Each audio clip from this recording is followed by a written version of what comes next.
Srikakulam rural మండలంలో దివంగత నేత డాక్టర్ వైఎస్ రాజశేఖర రెడ్డి విగ్రహం ప్రమాదవశాత్తు జరిగింది. సంఘటనకు సంబంధించి పూర్తి వివరాలను మీడియా మిత్రులకు వెల్లడి చేసిన శ్రీకాకుళం సబ్ డివిజనల్ పోలీస్ అధికారి వివేకానంద, శ్రీకాకుళం రూరల్ మండలంలో డైరీ జంక్షన్ వద్ద దివంగత నేత డాక్టర్ వైఎస్ రాజశేఖర రెడ్డి విగ్రహం ప్రమాదవశాత్తు జరిగింది. పత్రికా మీడియా మిత్రులకు శ్రీకాకుళం సబ్ డివిజన్ పోలీస్ అధికారి వివేకానంద తెలిపారు. సోమవారం డాక్టర్ వైఎస్ రాజశేఖర రెడ్డి విగ్రహాన్ని గుర్తు తెలియని వ్యక్తులు విగ్రహాన్ని ధ్వంసం చేశారని వచ్చిన వార్తల్లో నిజం లేదని ఈ సందర్భంగా తెలిపారు. ఈ పత్రికా మీడియా సమావేశంలో circle inspector Paidapu Naidu, rural sub inspector Ramu తదితరులు పాల్గొన్నారు. మోడర్న్ రైస్ మిల్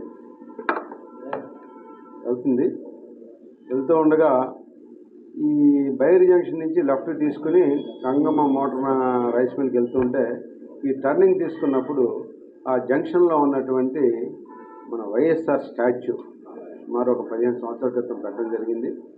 ఆ స్టాచ్యూని ఆ లారీ వెనక పార్ట్ ఇలా తగలడంతో స్టాచ్యూ ఇరిగి పడిపోయింది. వెంటనే లారీ డ్రైవరు ఈయనే అని గుర్తించాడు. వెంటనే ఆ రైస్ మిల్లు అన్లోడ్ చేస్తున్నప్పుడు వెళ్ళి, సార్ ఇలాగూ నా లారీ తగిలి స్టాచ్యూ పడిపోయింది, నేను ఏం చేయాలి, మా ఓనర్ గారు చెప్పేయండి, మీరు దానికి ఏదో చేయండి సార్ అని చెప్పి అతను చెప్పడం జరిగింది. ఈ విషయం అనేది అందరికీ తెలిసిన విషయమే. ఇది ఓపెన్గా లారీ అనేది గుద్దడం, తగలడం మూలంగా స్టాచ్యూ పడిపోయింది అన్నది అక్కడ ఉన్నటువంటి ప్రజలు చూశారు. ఈ విషయం తెలిసిన వెంటనే ఆ రైస్ మిల్ సాయకరణ ఓనర్ గారు కూడా వచ్చి పరిశీలన చేశారు. లారీ ఓనరు చోడవరం, అనకాపల్లి జిల్లా చోడవరం ఊరికి చెందినటువంటి ఓనర్కి చెప్పడం జరిగింది.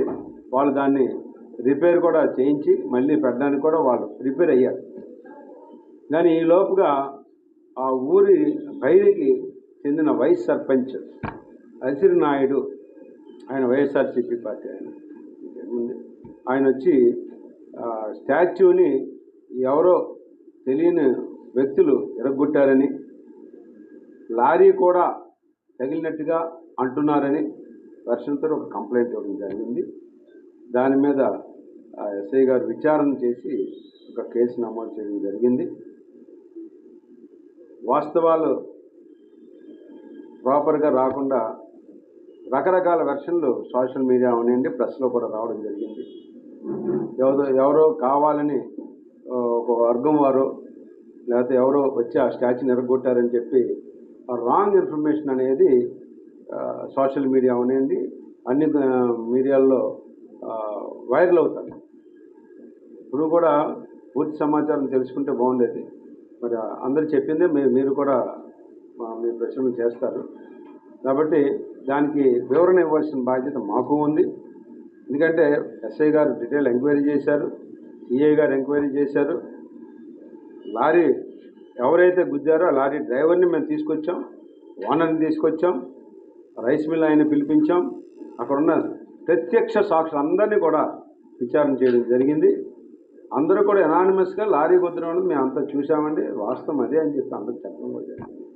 కాబట్టి దయచేసి అది లారీ టర్నింగ్ చేసినప్పుడు తగలడం మూలంగానే ఆ విగ్రహం పడిపోయింది తప్ప ఎవరు కానీ ఎటువంటి వ్యక్తులు కానీ ఆ విగ్రహాన్ని పడగొట్టడం కానీ ఏమీ చేయలేదన్నది నేను ఈరోజు ఈ యొక్క ప్రెస్ మీట్లో మీ అందరికి కూడా తెలియపరుస్తున్నాను. అలాగే ఈ విధంగా తప్పుడు సమాచారాన్ని ప్రజల్లో తీసుకువెళ్ళి రాంగ్ కంప్లైంట్ ఇచ్చి 2 వర్గాల మధ్యన విద్వేషాలను రెచ్చగొడితే మాత్రం అది కరెక్ట్ కాదు. వాస్తవాలు చెప్పమంటున్నాం, మనమేమి ఇందులో మిస్లీడ్ ఏమి, వాస్తవం ఏం జరుగుతుంది జనాలు విచారణ చేసి కంప్లైంట్ ఇవ్వాలి. కానీ ఏదో అవకాశం జరిగిందని ఇవ్వడం అనేది కరెక్ట్ కాదు. దయచేసి అటువంటి విషయాల్లో అటువంటి రాంగ్ ఇన్ఫర్మేషన్ మానుకోవాలన్నది మా రిక్వెస్ట్. తప్పుడు సమాచారం ఇవ్వడం అన్నది, ఒకవేళ అటువంటి తప్పుడు సమాచారం ఇస్తే దాని మీద అది ఫాల్స్ కంప్లైంట్ ఇచ్చినట్టుగా చట్ట ప్రకారం చర్య కూడా తీసుకోవడం జరుగుతుంది. ఎందుకంటే లేనిపోయిన అపనిందలు, అవాస్తవాలు మాట్లాడినప్పుడు వాస్తవాలు తెలిసిన తర్వాత తప్పుడు కంప్లైంట్ ఇచ్చిన వ్యక్తుల మీద కూడా మేము చర్య తీసుకోవడం జరుగుతుంది.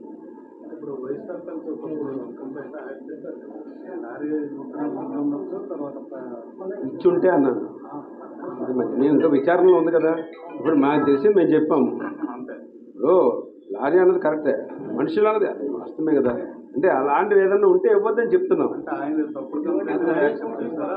లేదు, విచారణలో ఉంది. విచారణ అయిన తర్వాత తప్పు అని తెలిస్తే ఆయన కంప్లైంట్ ఓన్లీ ఎస్సీ దగ్గరే ఉంది. మనం రాసిన రాత్రి జనాల్లో తెలిపి 2 వర్గాల మీద ఇవి వైషమ్యాలు రెచ్చగొడతాయి. అది నేను అనేది అతనికి ఇచ్చిన కంప్లైంట్ మీద మేము మాట్లాడట్లేదు, రాసిన రాతల మీద మాట్లాడాలి. అంతే కదా. నేను ఇందాక ఏం చెప్పాను, అనవసరంగా తెలుసుకుని రాసుకుంటే బాగుండేది. అనవసరంగా వెర్షన్ తీసుకోవాలి. అందుకనే దయచేసి మీడియా మిత్రులకు కూడా నేను చెప్పేది ఏంటంటే, దయచేసి వాస్తవాలను ఒకసారి వెరిఫై చేసి రాయవలసిందిగా కోరుతున్నాను. ఇది వాస్తవం ఏంటంటే లారీ గుద్దడం మూలంగానే పడిపోయిందన్నది అందరూ చెప్పారు. లారీ డ్రైవర్ ఉన్నాడు, రైస్ మిల్ ఓనర్ కూడా. నర్సన్నపేట నుంచి గంగమ్మ మోడరన్ రైస్ మిల్కి వెళ్తుంది. బయట